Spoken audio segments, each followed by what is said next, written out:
I think that if you look at the very best companies in the United States, it's no coincidence that these companies have a veteran hiring initiative, or they hire a lot of veterans. Veterans bring a heck of a lot to the table regarding a variety of skill sets and a bunch of intangibles.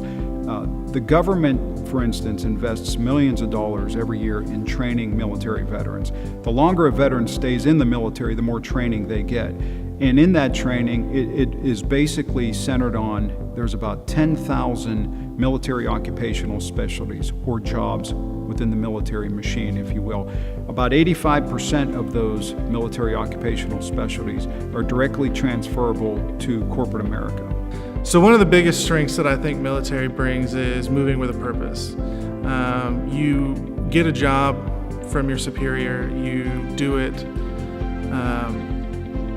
to completion so that the job is done and you can receive your next mission, but it also looks nice.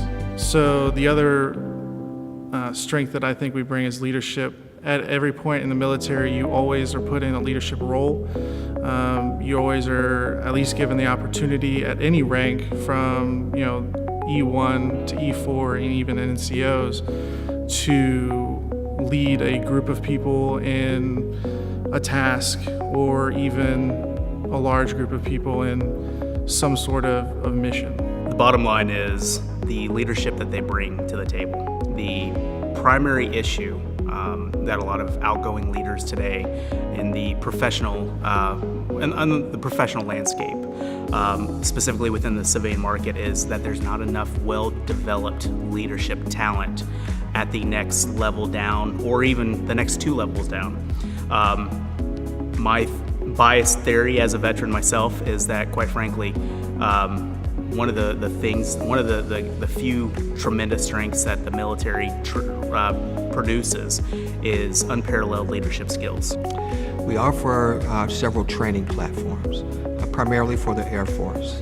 We have one through Wright-Patterson Air Force Base, the Nurse Transition Program, where we create clinical opportunities for those new nurses to come down to enhance their skill set, to allow them to be able to function more efficiently in a clinical environment.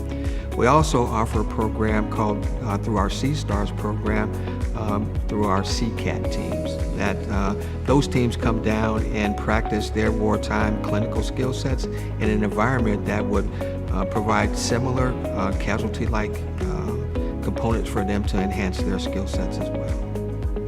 Right out the gate, even if you're dealing with a candidate that only served 4 years or more, you have an asset in that individual that the Department of Defense has invested considerable resources, money, training, name it, to be the absolute best at the job in which they serve, their military occupational specialty. So right out the gate, when you're dealing with a military candidate, you're dealing with somebody that has been groomed, that has been trained, that has been disciplined to lead.